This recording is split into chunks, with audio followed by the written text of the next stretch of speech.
근래 기강이 크게 무너져 탐욕이 풍속을 이루었다.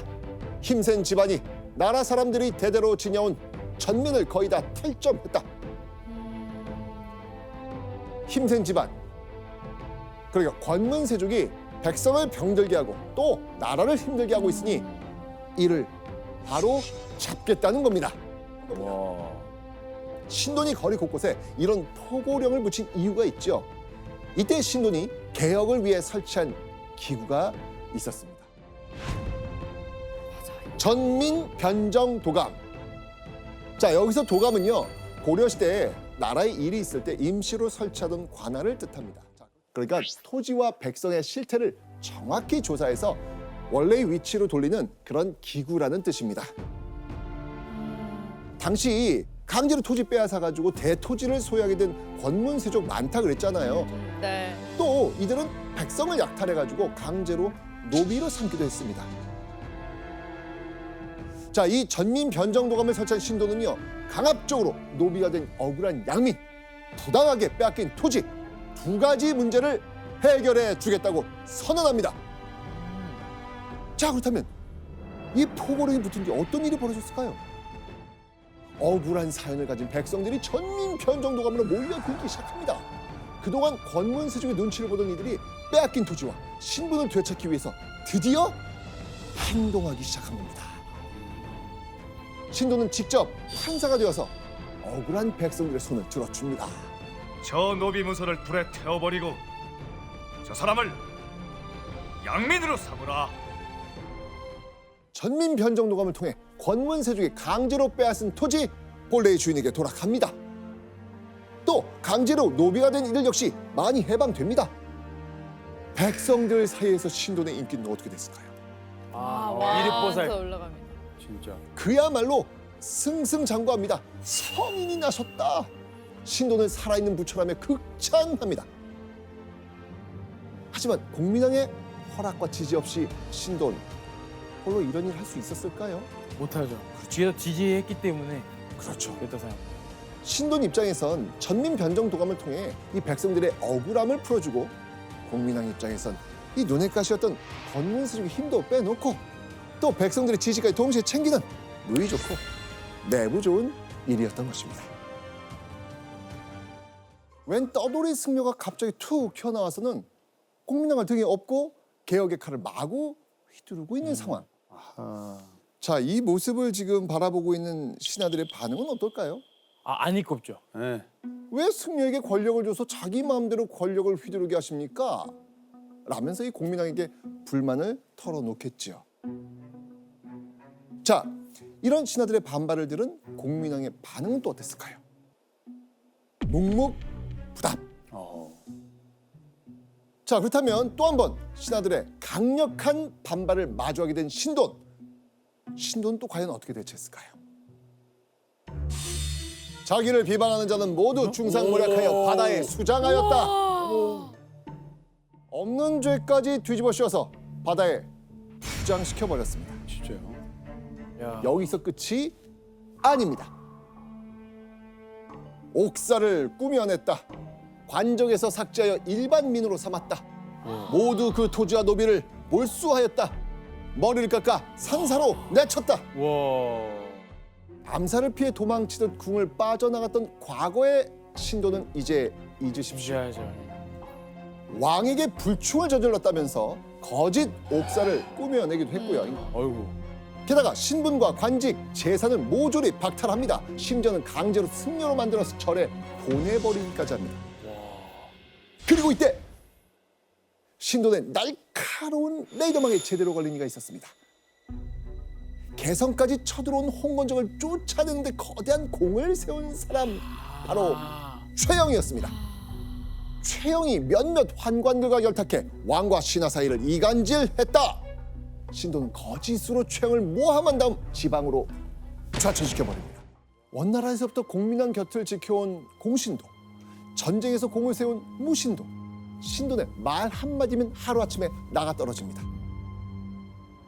자, 그렇다면 이 빈자리는 누가 들어왔을까요? 스스로는 현량한 사람을 뽑는다고 칭하였으나 명단이 나오고 보면 뽑힌 자들이 모두 그가 좋아하는 자들이었다. 자, 여러분들 공민왕이 넘겨준 수많은 역할 중 판감찰 사사가 무슨 권한 가지고 있다고 그랬죠? 판감찰 사사. 인사권. 네, 네. 맞습니다. 신도는 그 권한으로 자신의 입맛에 맞는 사람을 조정해 꽂아 넣었던 겁니다. 하늘을 찌를 듯한 권력을 자랑하던 신돈, 마치 왕처럼 행동하며 자신의 위세를 마음껏 펼쳐 보이던 신돈. 하지만 그가 유독 고분고분하게 대한 사람이 있었습니다. 왕을 아련하면 고상한 이야기를 나누고 채소와 과일을 먹고 차만 마셨다. 신도는 공민왕과 처음 만났던 그때 승려의 모습 그대로 소박한 생활을 하고 또 고상함을 잃지 않았다는 겁니다. 자, 그리고 신도는요, 공민왕과 더욱 가까워지기 위해 이 사람을 바치기로 합니다. 반야, 바로 반야라는 여인이었습니다.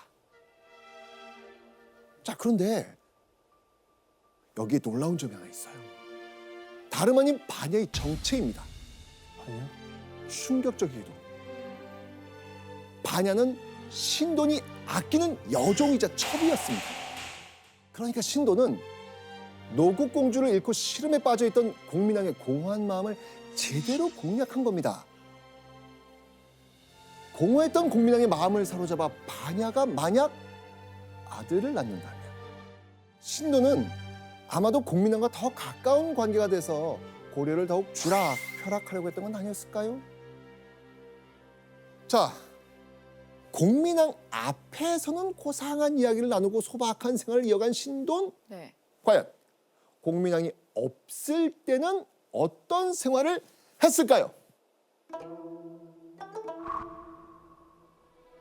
신돈이 탐욕을 부리고 음란한 것이 날로 심해져서 뇌물이 폭주하고 집에 있을 때는 술을 마시고 고기를 먹으며 제멋대로 여색을 즐기었다.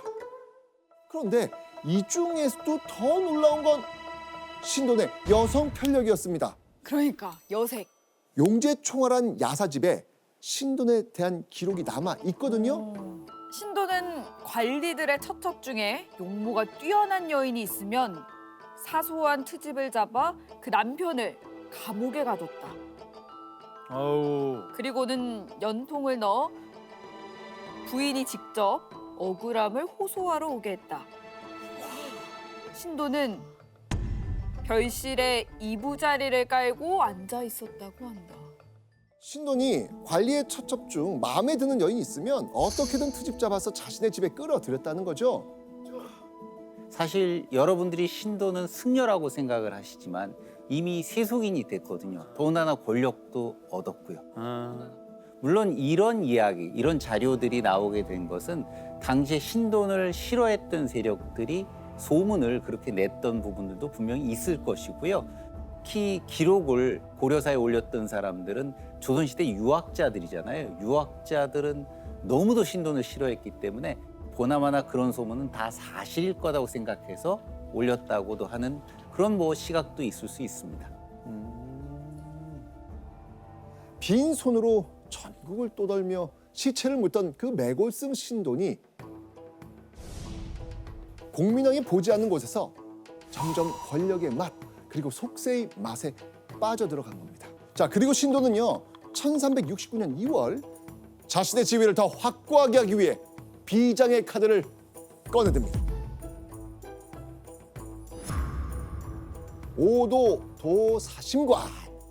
자, 오도 사심관은요 중앙의 관리가 된 지방 출신 사심관을 그 출신 지역의 사심관으로 임명하고 관리하는 제도입니다.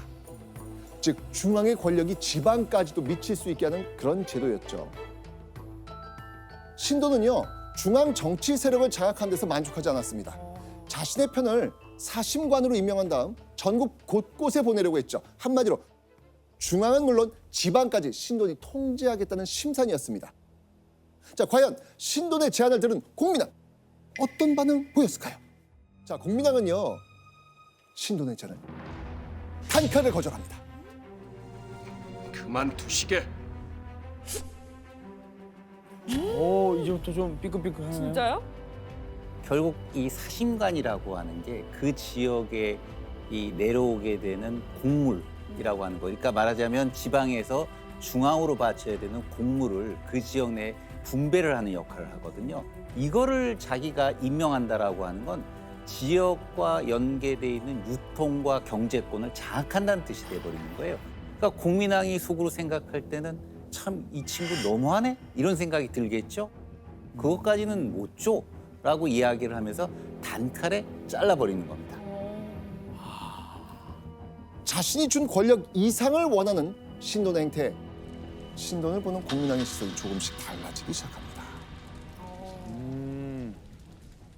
오도 도 사심관 제도를 부활시켜 경제권을 장악하려 했던 신돈의 계획이 무산되고 약 1년의 시간이 지난 1370년 신돈이 국민왕의 의견에 결사 반대를 외치는 일이 생깁니다. 그동안 이 국민왕의 환심을 사기 바빴던 신돈이 국민왕이 너무나 듣고 싶지 않은 말을 던지는 겁니다.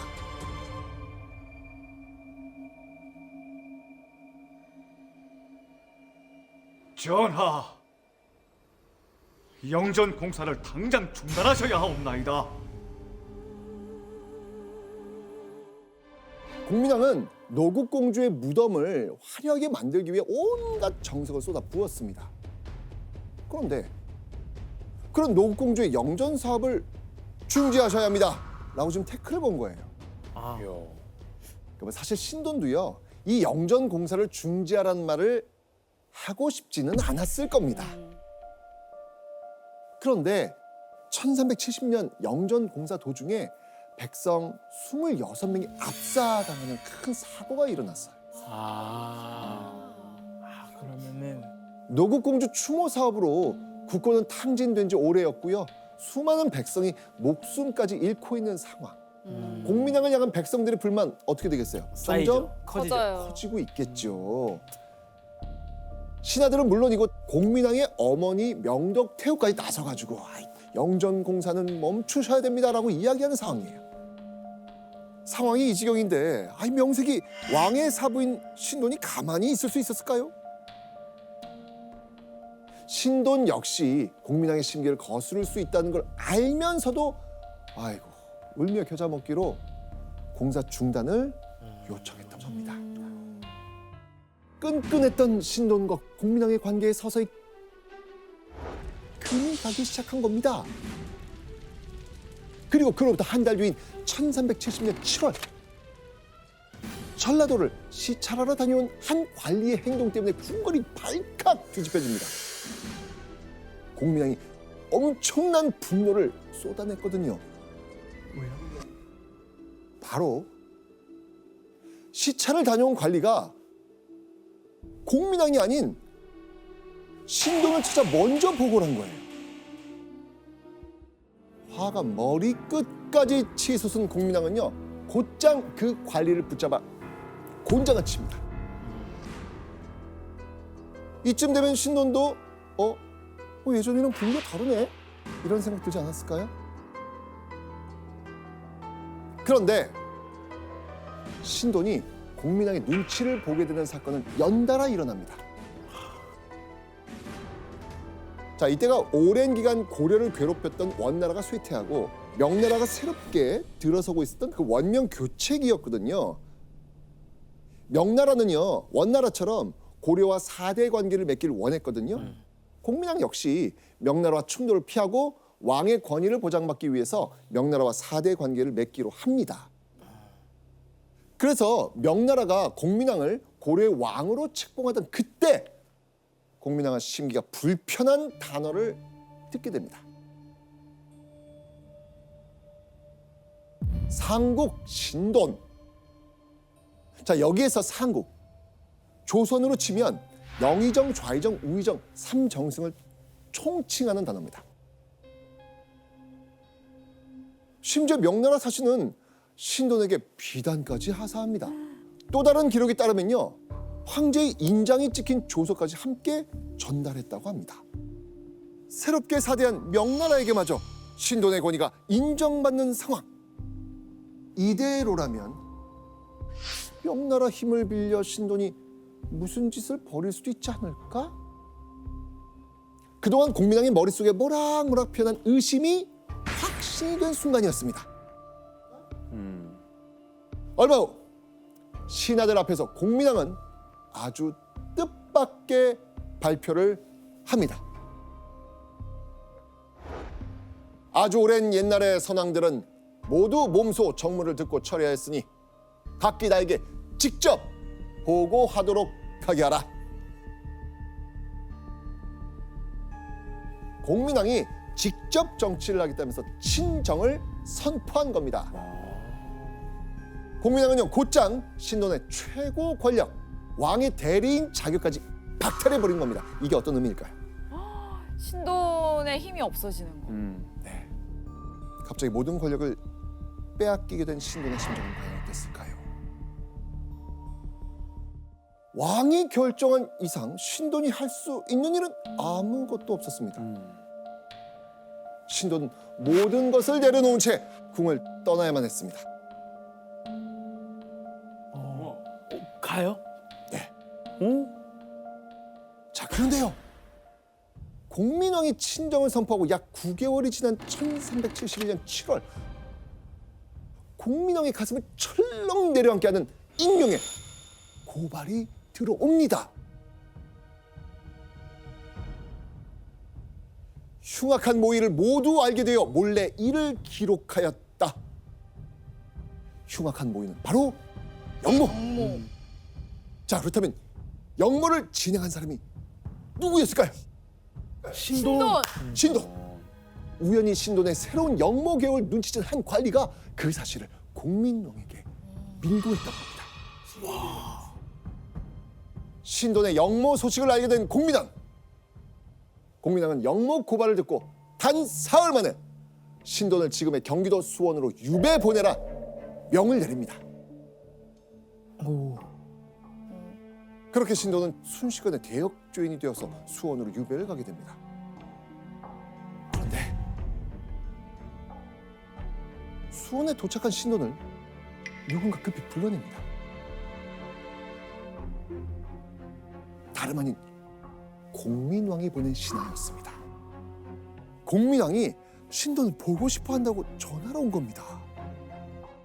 신돈은 공민왕이 나의 이야기를 들어주시려고 하는구나 기대하는 마음으로 밖으로 나옵니다. 아직 정이 있나 보다. 그런데 밖으로 나간 신돈에게 곧장 서슬퍼런 칼날이 휘둘러집니다. 오. 공민왕의 분신이나 다름없던 신돈이 한마디 말도 남기지 못한 채 영모 혐의로 처형당한 겁니다.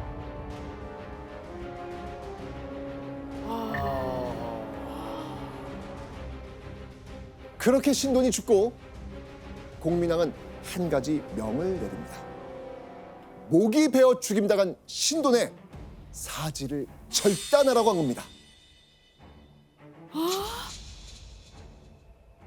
결국 신돈의 머리는 잘려 이 개경도성의 숭인문에 내걸렸고요. 그의 몸팔 다리는 갈갈이 찢겨 여러 도에 숭해 전시됩니다. 그렇게 신돈은 죄인으로 고려 전체에 철저히 낙인 찍힌 겁니다.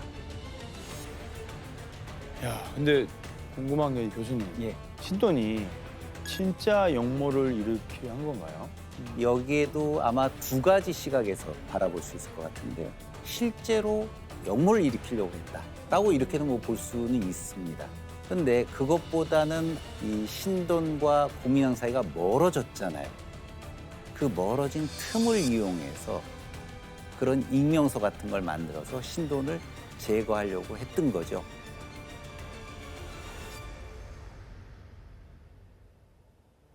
미천한 승려에서 공민왕이 오른팔이 됐던 신돈, 인생 역전 드라마를 꿈꾸던 신돈의 시대는 그가 권력을 잡은 지 6년여 만에 그렇게 허무하게 막을 내린 겁니다. 자, 그런데요. 신돈이 죽고 얼마 지나지 않아서 고려에 이상한 소문이 돌기 시작합니다.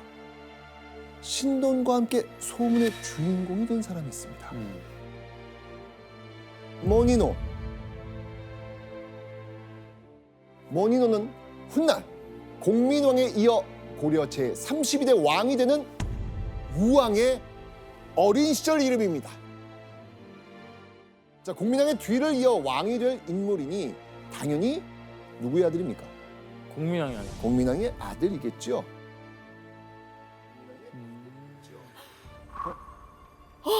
공민왕이 아들을 낳았다는 것. 우리가 아까 배운 그 이름. 반야? 맞습니다. 신돈이 공민왕의 환심을 사려고 자신의 첫 반야까지 바쳤잖아요. 우왕의 어머니가 바로 반야였던 겁니다. 그런데 신돈이 죽고 얼마 후 우왕이 공민왕이 아니라 신돈의 아들이라는 충격적인 소문이 돌기 시작합니다. 그야말로 고려를 발칵 뒤집은 최악의 스캔들이 터진 거예요.